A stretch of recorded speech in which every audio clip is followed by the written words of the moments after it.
Para hoy tenemos un tema que se llama administrando la espiritualidad. Si uno se pone a mirar, digamos que las situaciones de la vida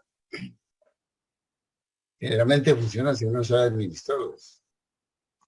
Cualquier negocio que uno tenga, si lo administra bien, funciona.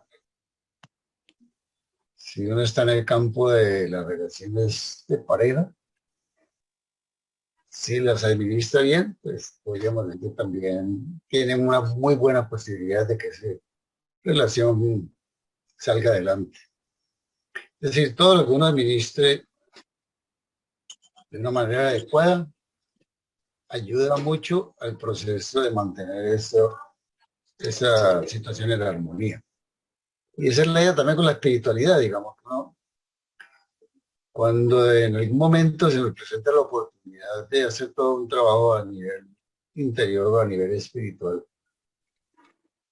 eh, pues tenemos al frente el reto de salir avante con esa tarea, con ese anhelo profundo que uno tiene en su interior. Pero todo depende de cómo lo administre. O sea, uno tiene, de alguna manera, siempre se nos proporcionan herramientas para trabajar. Porque no es que uno diga, quiero hacer un trabajo espiritual, un trabajo a nivel interior o descubrir, o acercarme a descubrir quién soy, y automáticamente eso aparece como por añadidura, no sé si. Necesita de alguna manera algunos elementos, algunas herramientas, técnicas, formas, etcétera, que nos ayuden en ese trabajo de ir adelante, en ese campo de desenvolver posibilidades. O sea, es un caminar permanente en un campo que uno desconoce. Como es un campo nuevo, pues por supuesto depende de cómo uno administre las herramientas que le dan, así será su proceso de desenvolvimiento, porque puede llegar a ir en un proceso evolutivo, eh, digamos, adecuado, o puede, de una manera, en algún momento, estancarse. ¿Y por qué nos estancamos? Porque tenemos herramientas y no las utilizamos. Entonces, así nos pasa con todo.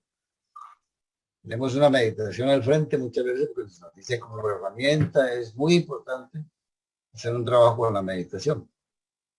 Sabemos y se nos ha enseñado cómo trabajar con la meditación, pero cómo la administramos, no sabemos, eso depende de cada uno de nosotros. Entonces, ahí está el trabajo desde la individualidad, o sea, el trabajo que cada uno de nosotros debería hacer para lograr dar pasos muy certeros en toda esta tarea. Podríamos empezar como haciéndonos algunas reflexiones. ¿Qué es la espiritualidad? Si ustedes quieren dar su punto de vista, sería muy bueno. Sería interesante que consideran como por espiritualidad. Para mí es un compromiso y es un compromiso que no es fácil porque es demasiado sencillo. Entonces, como es sencillo, obviamente que uno se equivoca mucho, pero entonces, pues lo importante es caer en cuenta y como volverse a encarrilar, pero es difícil porque son como las acciones que uno hace a diario, ¿no? Y muchas veces son cosas tan sencillas, pero nos cuesta trabajo.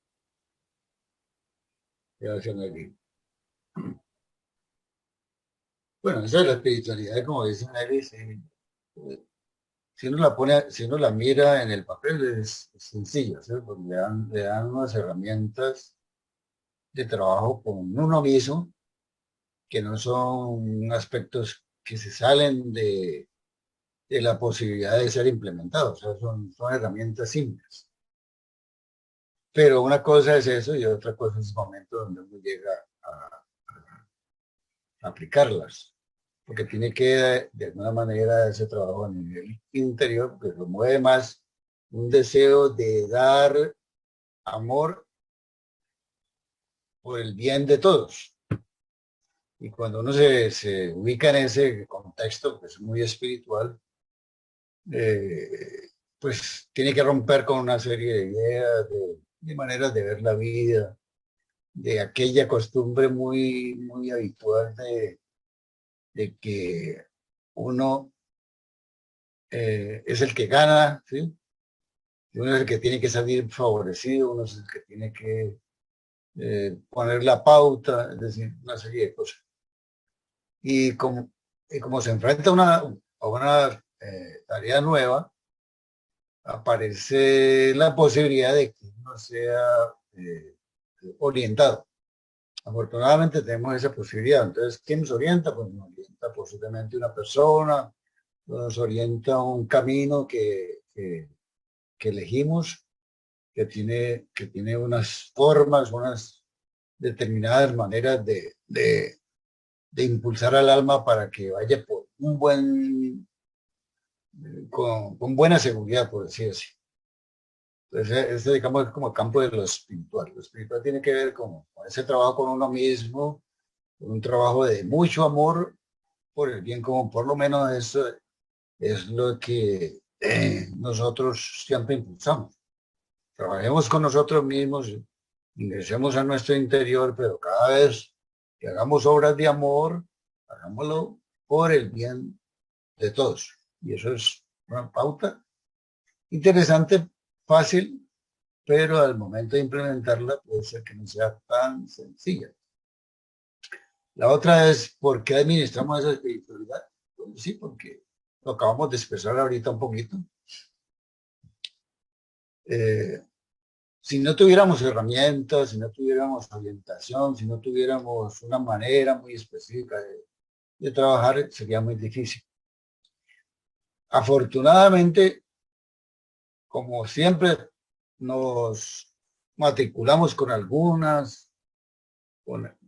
manera de trabajar, aparecen metodologías que hay que administrarlas, hay que trabajarlas muy bien.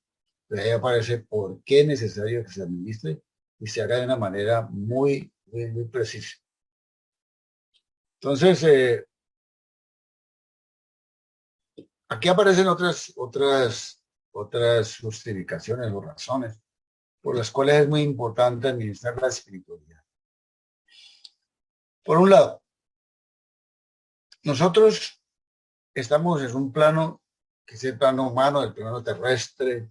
Muchas veces no somos muy conscientes de que hemos nacido para aprovechar la experiencia, para vivir con un propósito de vida, para cumplir con una meta específica. ¿Y cuál es la meta específica? Pues hemos venido de Dios porque somos parte de un plan universal. O sea, hubo algo que nos dio la forma, que nos dio, digamos, las metodologías o las herramientas para que pudiéramos ir en un proceso de vida. Y siempre espera ese plan universal espera que nosotros aprovechemos cada venida acá. Nos hemos hablado muchas veces. Siempre que venimos a este planeta, siempre tenemos mucho por trabajar. Y por otro lado, como parte de ese plan universal, pues somos fuente de lo divino. O sea, venimos de Dios y tenemos esa misión, una misión muy grande y muy profunda de volver a la fuente. ¿Por qué tenemos esa misión de volver a la fuente? Porque nos hemos desviado. O sea, el plan universal crea las almas. A las almas las pone en una tarea de experimentar la materia. Yo me imagino que el plan universal o lo divino, que es amor, suponía que esas almas que iban a venir a vivir esa experiencia material, lo iban a hacer siempre amorosamente. Y al principio nace así, ¿no? Como una fuerza divina que anima al ser y lo impulsa para que viva la experiencia. Pero aparecen una serie de circunstancias que podríamos hacer todo un análisis muy profundo de lo que ha pasado en la historia del ser humano, que lo ha desviado de la ruta. O sea, eso que era amor profundo se fue desvirtuando y cada ser o muchos seres de la raza nos comenzamos a creer que somos seres independientes, que somos seres separados. Entonces nos fuimos alejando de la fuente. La fuente es la esencia de lo que nos mueve, el amor, el plan divino. Y como eso pasó, ahora estamos en ese trabajo muy grande de tratar de volver a unirnos a lo esencial, de volver a la fuente, de conectarnos con lo fundamental. Entonces, pregunta, ¿cómo la administramos? El alma que decide trabajar espiritualmente tiene que tener una serie de elementos que garanticen que esa administración va por buen camino. Entonces, por ejemplo, aquí aparecen varias situaciones. Una es por un método adecuado. Cada ser humano tiene un método de vivir su vida. Posiblemente sea consciente o no consciente. Por ejemplo, una persona que se levanta todos los días. Sí, se levanta y automáticamente va al baño porque se tiene que alistar para ir al trabajo. Posiblemente si tiene tiempo, pues va y desayuna algo muy rápidamente y después sale corriendo a tomar un transporte para dirigirse a las labores que ejerce todo el día. Entonces ahí está en el trabajo, mal que bien por la mañana, si tiene tiempo vuelve a casa, si no, se queda por allá, busca almuerzo, vuelve a las 2 de la tarde, sigue trabajando hasta la hora de salida. Llega a la casa, prende la televisión, se pone a leer periódicos, cansado seguramente, se duerme y todos los días transcurre con ese método. Pero la pregunta es, ¿ese método es adecuado para vivir una vida a nivel de armonía, de espiritualidad? Quizá pudiéramos decir que no. Y las razones son muy claras. Es que esa persona no es consciente de cómo está viviendo. Él casi que es un autómata, ¿sí? Podríamos decir que casi un robot que repite y repite y repite todos los días exactamente lo mismo. Pero nunca se detiene a pensar, bueno, ¿y qué estoy haciendo con la vida? ¿Para dónde estoy apuntando? ¿Cómo es mi relación en la casa? Mis hijos me esperan con alegría, o ni siquiera me tienen en cuenta, o yo no me doy cuenta de que están allí. Mi pareja me espera, o con anhelo de verme, o no. Es decir, aparece una serie de cosas alrededor de uno que tienen que ver con la interrelación con la vida que nunca se tocan. O si acaso se tocan son muy poquitas, o cuando se tocan de una manera no adecuada. ¿Por qué razón? Porque tengo la relación con mi pareja, por decir, entonces automáticamente entramos en una discusión, porque no hice, porque sí hice, porque pasó esto, porque no pasó, pero no más. Terminamos molestos, nos vamos a acostar así, etcétera, etcétera, etcétera.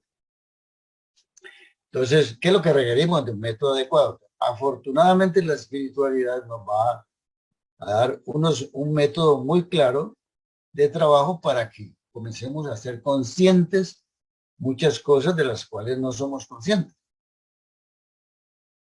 Entonces, por eso hemos hablado de ese método que por lo menos nos brinda la posibilidad de estar atentos, de meditar, de dar gracias por lo que estamos viviendo, de analizar lo que me está pasando, de hacerme grandes preguntas, es decir, de hacerme una cantidad de situaciones. Entonces, ese es un método que me van a enseñar en el campo de la espiritualidad. Pero ese método va a ser parte de un trabajo individual, o sea, el trabajo que cada uno va a tener que hacer consigo mismo. De otro lado, una vez que se empieza, entonces, cuando ya tenemos un método en nuestras manos, ¿qué hacemos con ese método? Tenemos que ser muy aplicados con él.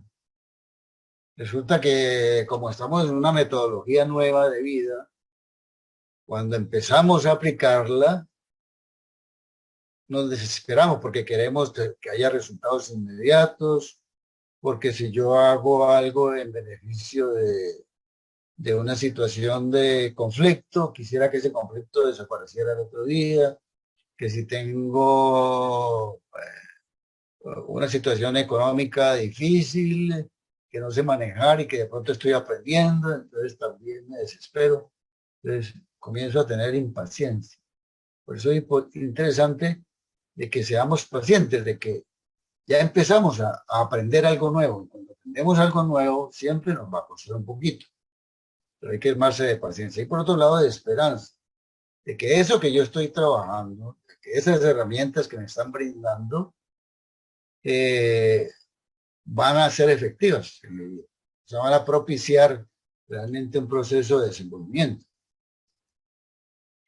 Otro es que bajo esas condiciones, yo tengo que siempre ser un ser esforzado. Como decía Nelly, las cosas no se dan de la noche a la mañana. Siempre tiene que ser esfuerzo, esfuerzo permanente, esfuerzo permanente. Esto pareciera que no quiere ceder, pero allí yo me mantengo. Allí yo me mantengo. Que mi violencia no quiere ceder. Allí voy y me mantengo, trabajando con la no violencia. Hasta que algún día, por alguna razón, esos estados de violencia, por ejemplo, comienzan a menguarse, comienzan a apaciguarse.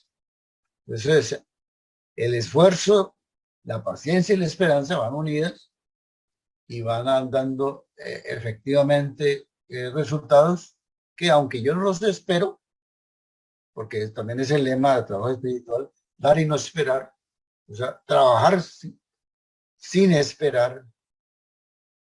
Sin embargo, lo hago porque yo siempre estoy interesado, más que todo es en dar amor, en trabajar por amor para remediar las situaciones que son conflictivas en mi vida.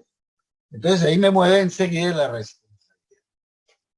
Porque una vez que me doy cuenta de que tengo que trabajar en algo específico, me hago responsable de eso. O sea, no espero que sea el otro que haga el cambio, no espero que la sociedad comience a movilizar situaciones que están en mis manos movilizar. No, no espero que sea el trabajo venga de afuera. Yo soy el responsable. Entonces yo tomo la batuta de la responsabilidad. Y entonces trabajo con esa plena libertad que me mueve y, y así es, la vida se hace más responsable. Y todo eso está realmente movido por una fe. Una fe de que todos somos seres de energía, de una gran energía, que de pronto esa energía estaba dormida ahí, que empezó a despertarse y que en este momento yo le estoy dando fuerza a toda esa energía que no es mía, sino es una energía divina que me mueve y con esa energía soy capaz de hacer cualquier cosa.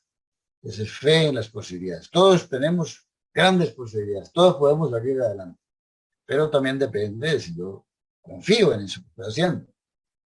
Y allí entonces aparece todo un trabajo de coherencia, porque empiezo a aprender tantas cosas, empiezo a trabajarlas con esfuerzo, empiezo a aplicarlas, empiezo a ser responsable, empiezo a tener fe en lo que yo soy, pero inmediatamente digo, yo tengo que ser una verdadera respuesta a eso que estoy aprendiendo. ¿En qué consiste la coherencia? En que si yo aprendo algo, lo asimilo, lo acepto y lo pongo en práctica, yo no tengo por qué después tratar de mostrar todo lo contrario. Imagínense que yo le diga al hijo, hijo, confío en ti, tengo plena confianza en ti, porque yo soy un ser en el cual puedes confiar. Y pasado mañana, resulta que yo estoy mostrando todo lo contrario.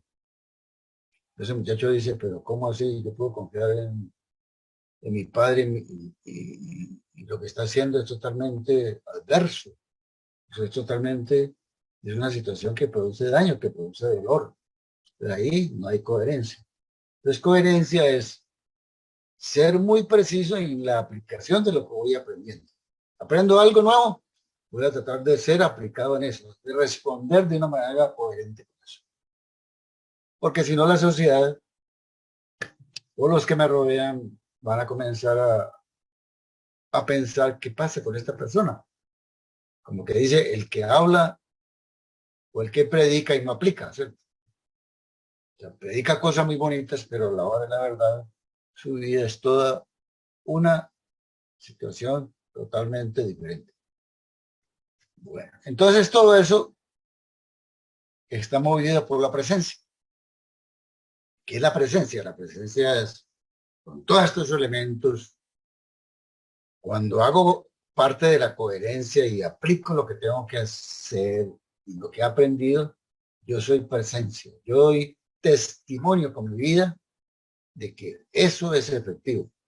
Y esa presencia mueve una energía espectacular, es una energía que yo no me doy cuenta, pero es transformadora. Porque quien observa y dice, uy, ese ser, todo lo que dice, lo vive con presencia, a mí me interesa mucho trabajar de esa manera. Y mírense todo esto lindo. Todas estas cosas que me pone el camino en mis manos para que yo lo trabaje, para que lo administre, siempre me dice, hágalo siempre con amor y con renuncia. Porque el amor y la renuncia son los pilotos del servicio. ¿Qué es el amor? Pues es un amor incondicional. O sea, yo hago esto porque amo a la humanidad, porque la humanidad en este momentico está necesitando, porque mis parientes están necesitando, porque mis vecinos están necesitando, porque todo el pueblo está necesitando, porque el planeta está necesitando. Y claro, cuando llegue el momento de aplicar, no me va a ser fácil, porque me tengo que salir de lo que a mí me parece, lo que a mí me gusta, lo que a mí me satisface. Y en ese momento, cuando lo doblego por amor, aparece un acto de renuncia. ¿Renuncia a qué? A seguir viviendo como a mí me place, como a mí me satisface. Y entonces en ese momento, al doblegarlo, me convierte en una herramienta espectacular. Por eso hablamos nosotros de ascética de renuncia y mística del corazón. O sea, renuncia y amor, básicamente. Lo mismo, ¿cierto? Es lo mismo. Bueno, con todas estas labores que el alma realiza, si él es bien aplicado, quiere decir que comienza a hacer una buena administración de la espiritualidad, pues se va a encontrar con cosas muy hermosas, cosas que nunca esperaba seguramente, no se imaginaba. Los resultados son miles de miles de miles. Vamos a nombrar algunos de aquí, por ejemplo. El ser comienza a descubrir la verdadera felicidad. ¿Qué es la verdadera felicidad? Comienza a darse cuenta de que él buscaba felicidad en logros personales, en conquistas materiales, en pensar que la vida tenía sentido si se llenaba de fama, de riqueza, de poder, de plata, bueno, lo que usted quiera. Y solamente para él mismo.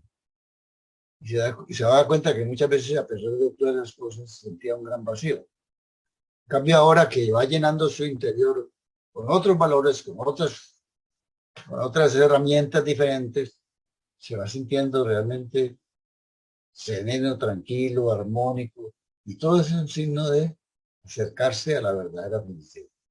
Puede ser que todavía no se conquiste, pero por lo menos el alma se va a comenzar a acercar a esa verdadera felicidad.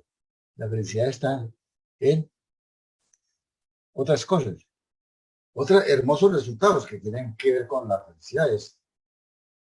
Aparece una serenidad y una tranquilidad. El ser ya no le debe nada a nadie, está tranquilo, tiene paz en su interior.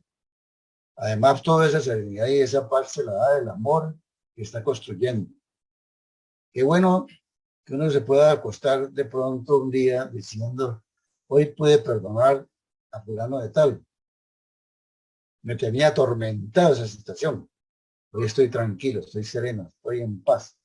Y lo hice porque yo amo a ese ser, porque amo esa situación, porque quería remediarla, porque no quería que siguiera igual. Entonces, mire lo interesante. Hay otro aspecto. El alma empieza a pensar más allá. Entonces, se sale de ese patrón tan normal de que primero yo, segundo yo y que yo me beneficie es lo mejor, ¿no? Empieza a darse cuenta de que todos somos parte de lo mismo, de que los seres del planeta, todos, absolutamente todos, necesitan de mi labor. Entonces empiezo a pensar siempre en términos universales. Cuando hago cualquier cosita, lo más sencillo que ustedes puedan imaginar, inmediatamente me conecto con el todo, con la guerra que está pasando por allá en Ucrania, me estoy conectando con las necesidades económicas de todo el mundo que está en este momento padeciendo. Me conecto con la gran violencia que se mueve en muchas partes, que hace que muchos seres sobre el planeta mueran todos los días de una manera totalmente absurda. Y sí, comienzo a conectarme con esas cosas que antes no me pasaban. Por eso decía Cristo que la clave para ser feliz mora en el interior de cada uno. Ahí está la verdadera felicidad.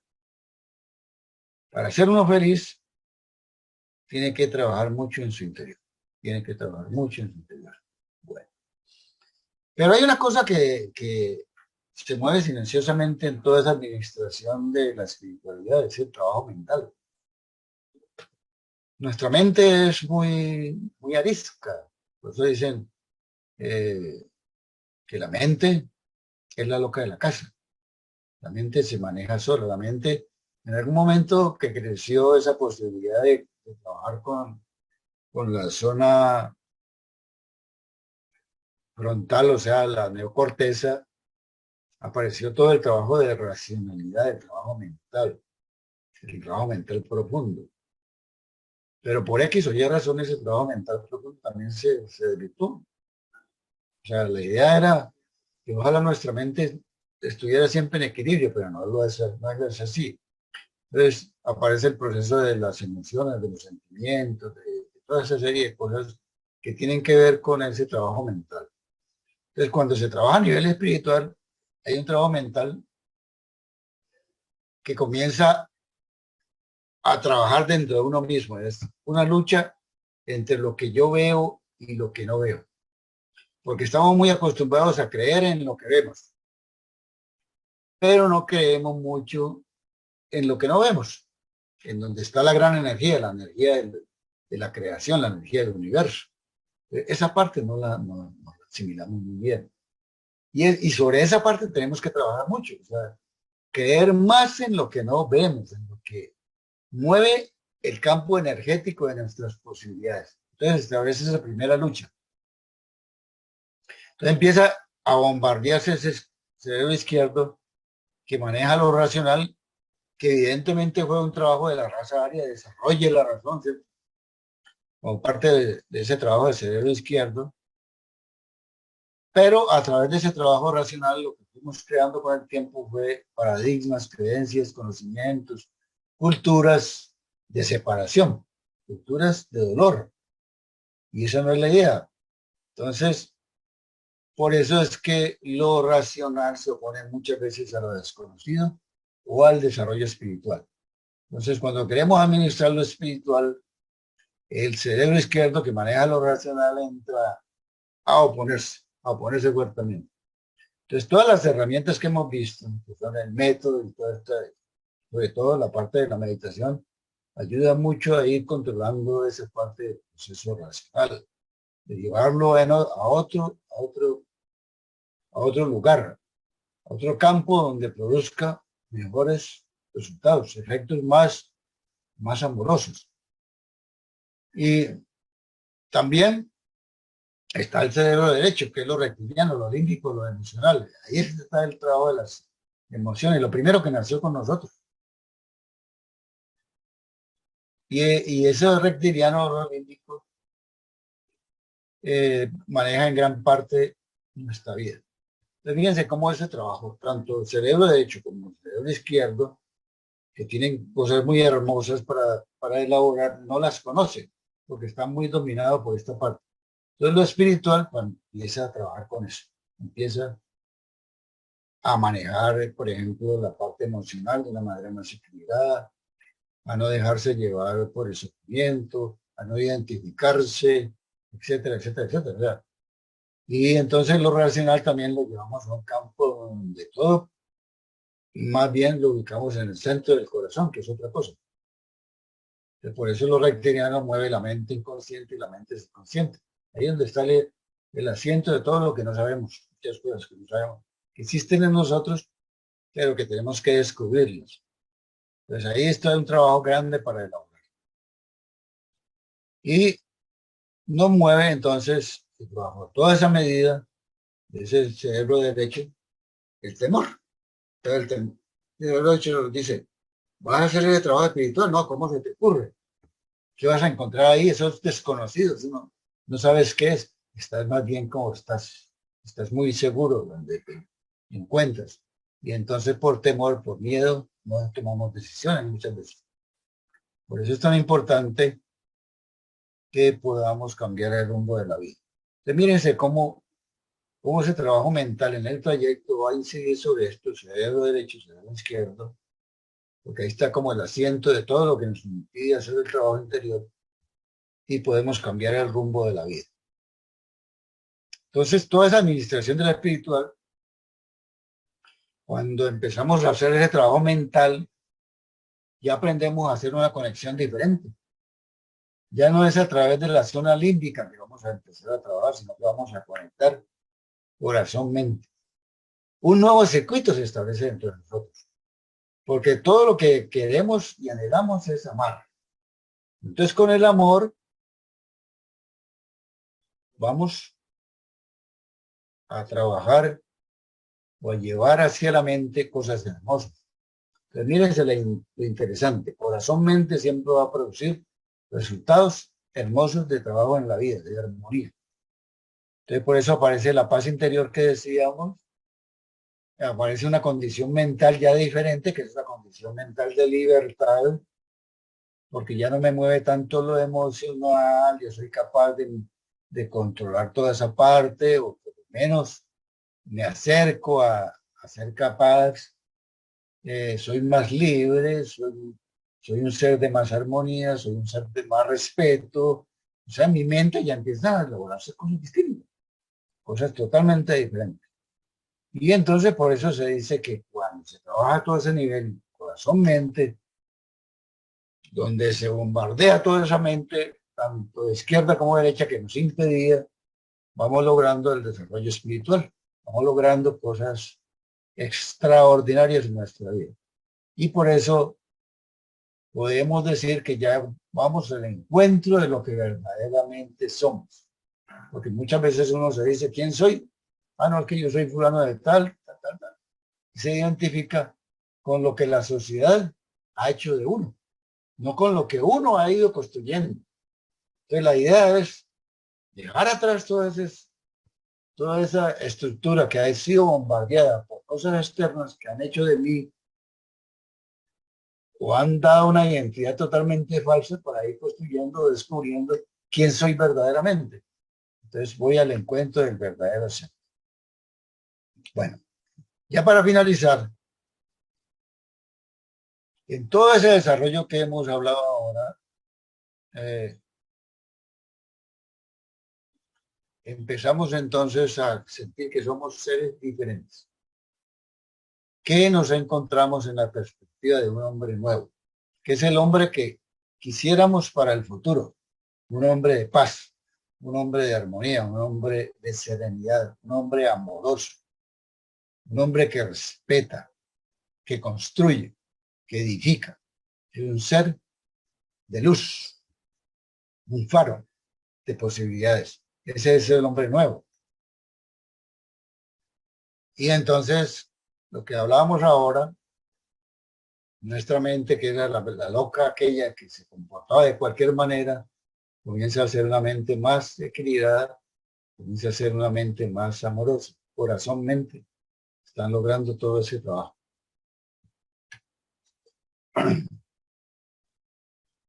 Lo lindo de todo, el ser nuevo ya no es reactivo. Si uno se pone a mirar a muchas personas al día de hoy que no han hecho todo este trabajo a nivel de construir un hombre diferente, son seres muy reactivos, supremamente reactivos. Se molestan por todo, se afectan por todo, reaccionan por todo. Y siempre están en la defensiva, siempre porque están pensando mucho en ellos mismos. No vamos a decir que todo el mundo anda eso, pero sí anda mucha gente, una buena cantidad de población de este tipo reactivo. Siempre es muy difícil así. Entonces ahí estamos. El ser que construye eso, deja de ser reactivo, vive con más plenitud el presente.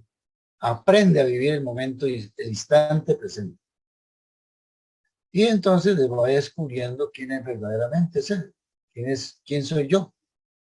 ¿Quién soy yo? Ah, yo que pensaba que era esto, que era aquello, que era más allá.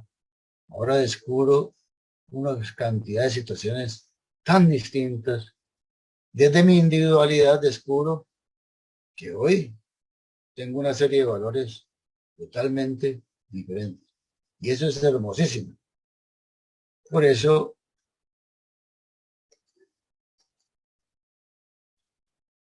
nos vamos acercando a lo divino. Ese es el trabajo.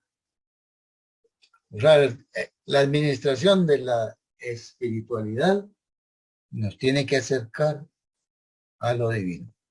Una buena administración nos acerca a lo divino. Y acercarse a lo divino es otra cosa.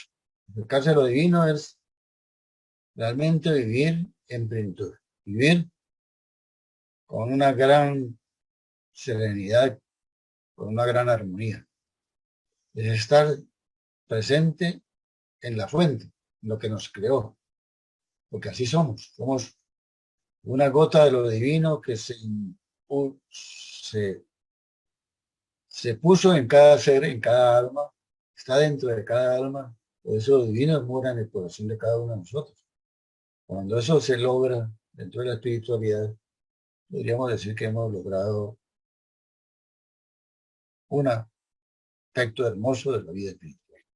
¿Qué piensas de toda esta labor hermosa que tenemos al frente? No, yo digo que sí, de todas maneras es la tarea diaria. La tarea diaria es como el sube y baja que a veces mantenemos, ¿cierto? Porque está lo puramente humano, que es lo que que es lo que si nos dejamos nos atranca, ¿cierto? Porque reaccionamos o porque nos bajoneamos por las situaciones, bueno, por diferentes cosas.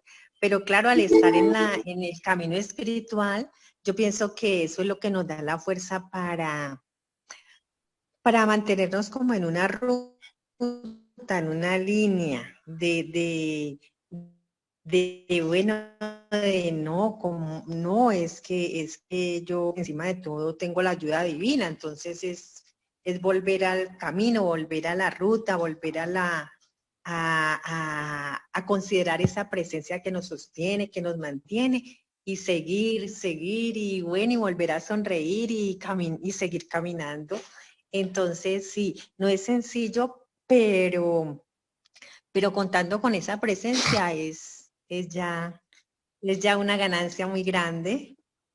Eso era lo que quería decir.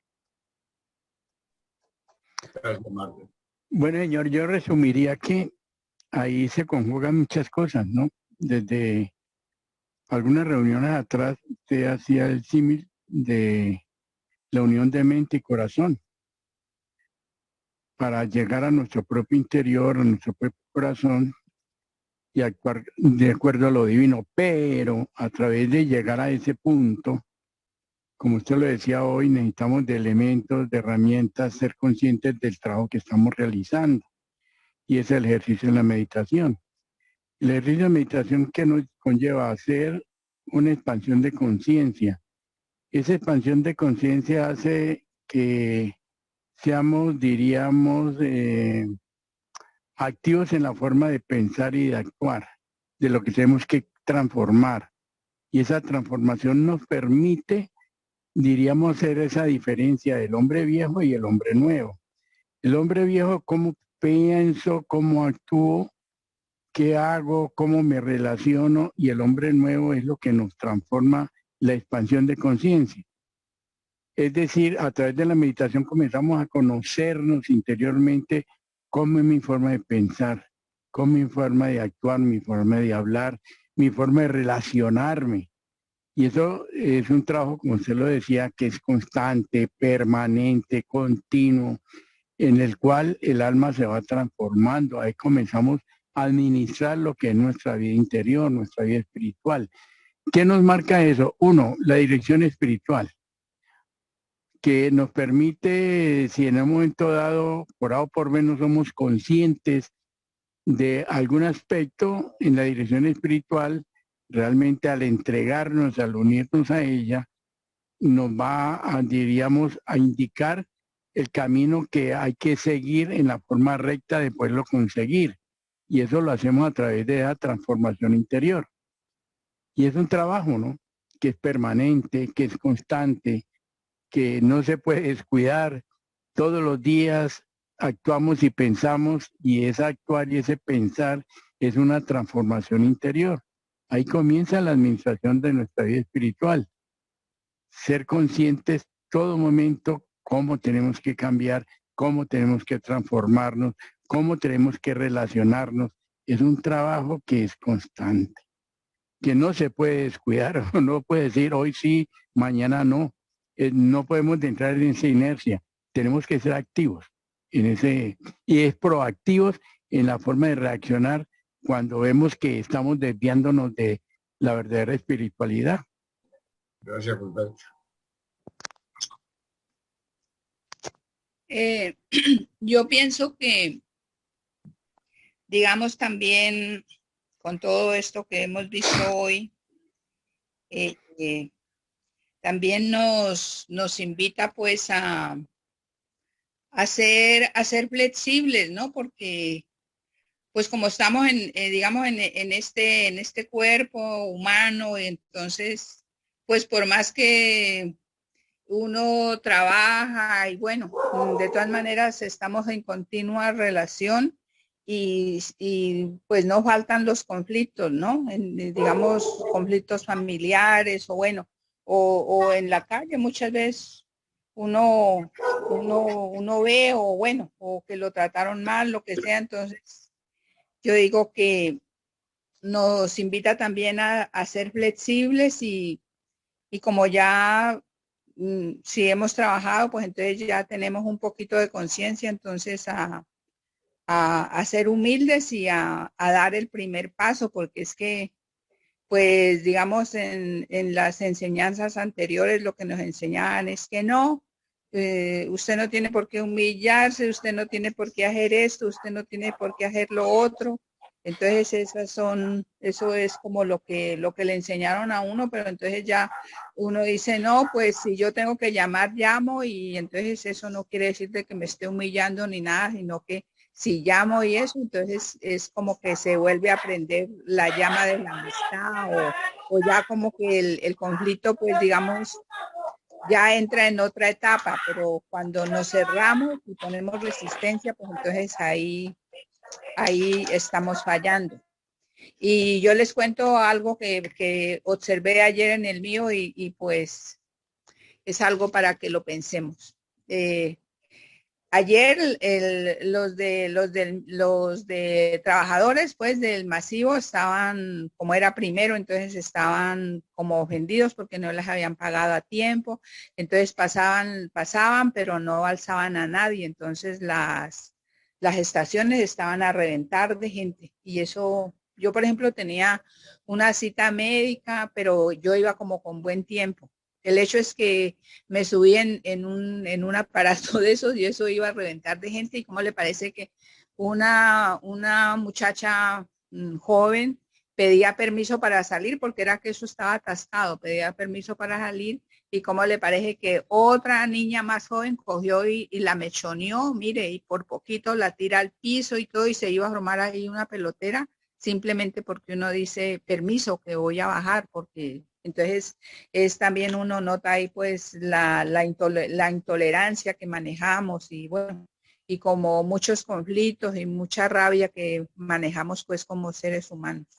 Entonces yo pienso que también pues hay que manejar mucho la flexibilidad, la humildad y siempre dar el primer paso, pues no esperar a que sea siempre la otra persona la que tiene que dar el primer paso. Si nosotros estamos en este camino, pues entonces ir cediendo y ir ensayando a que uno da el primer paso y lo que pasa siempre es bueno, nunca pasan cosas malas, porque eso fue lo que nos enseñaron, de que había que ser orgulloso, que había que esperar, que entonces dejar atrás todas esas enseñanzas pues que realmente no nos construyen. Muchas gracias. Y todo eso que dicen ustedes, se da uno cuenta de que esta no es una labor fácil, ¿no? O sea que, porque cuando uno doblega muchas cosas que son historias personales, en general aparece al interior del ser como, será, esto es así. Por eso lo fundamental, lo que planteaba inicialmente en la administración de la espiritualidad es armarse de mucha fe, de mucha paciencia, ¿sí? De un esfuerzo permanente, porque puede ser que uno muchas veces haga cosas y sigue observando que la gente se sigue, como decía Nelly, mechoneando y haciendo cosas de esas, pero uno se mantiene ahí. O sea, uno ya eligió, uno mantiene la serenidad. Imagínense, tantos seres grandes sobre el planeta reaccionando por todo lo que le hicieron. No, siempre se mantuvieron ahí en su línea. Y eso es fe en las posibilidades. Fe en que lo que uno hace dentro de uno mismo, tarde que temprano está produciendo un efecto notable en la humanidad. Y lo que no ve es lo que está produciendo inmediatamente, porque como nos movemos en el campo de lo desconocido, por eso decíamos también, la lucha entre lo que vemos y lo que no vemos. Pero lo que no vemos es mucho más fuerte y mucho más grande que lo que vemos. Claro, eso desde la racionalidad no hay forma muchas veces de explicarlo, pero uno tiene fe en eso, ¿sí? El Cristo decía muy claramente, si tuvieras fe como el tamaño de un grano de mostaza, podría decirle a esta montaña, pásate de aquí para allá, y lo haría. Miren lo que es la fuerza energética de la fe real, ¿no? Cuando uno tiene fe en sus posibilidades, puede ser que haga lo más pequeño que pueda, pero esté produciendo cosas que no son observables, pero son maravillosas. Y eso es notable, digamos. Yo digo, para el ser espiritual no es fácil. Se mueve en una maraña de cosas que lo desconciertan muchas veces, ¿no? Pero ahí estamos, digamos, por lo menos la idea es sostenerse, dar siempre lo mejor, amar, aprender, que no sabemos. Estamos aprendiendo cada día algo diferente. Pero ese sostenimiento nos reconforta, por decir así. Y reconforta, porque va mucho más allá. Y yo pienso que de lo más difícil es lo que tiene que ver con los pensamientos, con la fuerza del pensamiento, ¿cierto? Porque uno a veces dice, pues no le digo, pero lo pienso, como se dice. Y cierto, pero ahí es donde yo pienso que hay que poner más cuidado por lo que ya sabemos, ¿cierto? De lo poderoso que es la energía, la fuerza que tiene la energía del pensamiento. Entonces, tanto positivo como lo negativo. Entonces, bueno, es como estar muy pendiente, y si hay que estar pendiente hasta de los pensamientos, pues ahí sí que es un trabajo arduo. Sí, señor. El señor Wayne W. Dyer decía que cuando cambias la forma en que miras las cosas que miras cambian. Y Cristo dijo, cuando pidan algo, imagínense que ya lo recibieron. Entonces yo creo que el ser humano vivimos lo que imaginamos o pensamos, sea consciente o inconsciente. Por eso es la importancia de revisar esos pensamientos para saber qué pensamientos depuramos en nuestra vida y cuáles alimentamos para potencializar ese trabajo interior. Gracias, David.